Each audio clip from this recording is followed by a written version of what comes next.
Magandang hapon po, ito ang News TV Live. Nakaalis na ng PNP Custodial Center sa Camp Crame si Senador Bong Revilla Jr. matapos siyang payagan ng Sandigan Bayan 1st Division na bisitahin ang kanyang anak na si Cavite Vice Governor Jolo Revilla sa Asian Hospital and Medical Center sa Muntinlupa City.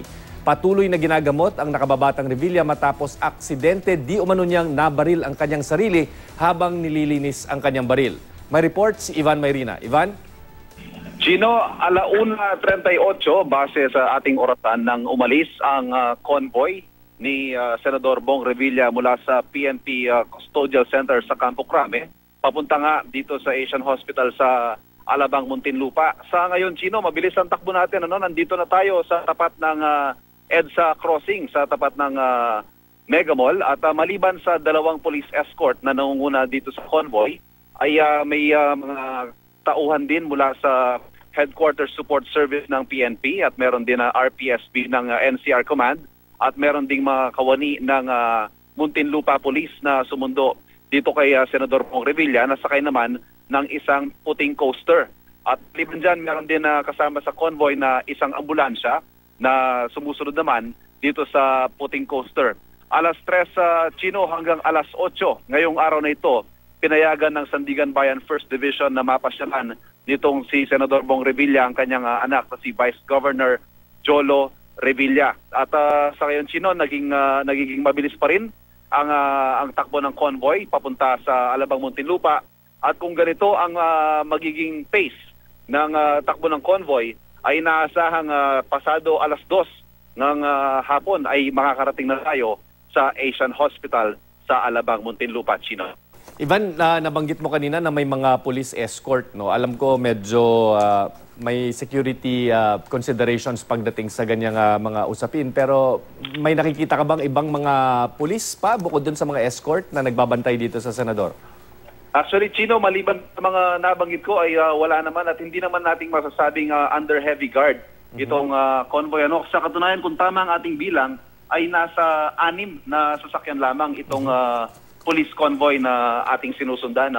May nakakadagdag lamang dito ay yung mga mobile na mga media na nakabuntot din dito sa convoy ni Senador Bong Revilla. Ang kapansin-pansin lamang ang hindi nawawala siyempre sa tuwing aalis itong convoy mula sa Custodial Center ay yung ambulansya. Ay bahagi ito, parang bahagi ito ng protocol sa tuwing lalabas mga senador, either kung pupunta sa korte o tulad nga nito na pupunta para sa isang furlough na papasyalan ang kanyang anak na si Vice Governor Jolo Revilla, Chino. Ivan, ang pagkakaintindi natin dito sa pagpayag ng Sandigan Bayan, may mga alituntunin o guidelines dito sa pagpayag nila na makabisita itong si Senador Bong Revilla sa kanyang anak. Sino ang nagmo-monitor mula sa Sandigan Bayan kung meron man? Kung sumusunod nga ba ang senador sa mga guidelines na itinakda ng korte, gaya ng pagkakaintindi natin, pagbabawal ng paggamit ng cellphone habang siya'y bumibisita? Sa nakikita natin, Chino, isang sasakyan na naka-red plate din. Hindi ko kumpirmado itong impormasyong ito, pero mukhang ito yung kinatawan ng Sheriff's Office ng Sandigan Bayan, na tulad na nabanggit mo ay kailangan mag-monitor dun sa mga terms and conditions ng furlough na ginrant ng 1st Division dito kay Senador Bong Revilla. Yung mga media ba, Ivan, kasi nabanggit mo, mga nagko-convoy din yung mga media kasama nyo. Kayo ba nabigyan din ng mga guidelines ng anybody from the PNP Custodial Center or sa PNP in general na may mga pagbabawal na itinakda para sa media? Kasi ang pagkakaintindi natin, bawal kayong mag-ambush interview dito sa Senador pag labas niya ng ospital maya-maya lamang. Oo, Chino, dito sa ating pagsunod, wala naman naging kondisyon at hindi rin naman naging mahigpit yung mga restrictions na ipinatupad.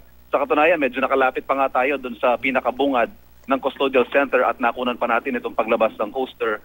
Yun nga lang, pagbaba nitong si Senador Revilla ay inaasahan na natin na magiging mahigpit yung kanyang mga bantay at hindi na tayo magkakaroon ng pagkakataon na makapagtanong o makasingit pa ng ambush interview sa kanya. Bagamat susubukan natin yan, batid natin na isa itong emotional moment para sa mag-ama dahil sa nangyari nga sa kanyang anak na hanggang ngayon ay ginagamot pa at nasa critical pang kondisyon dito sa Asian Hospital, Chino. Okay, antabayan na natin yung mga latest update mula sa iyo, Ivan Mayrina.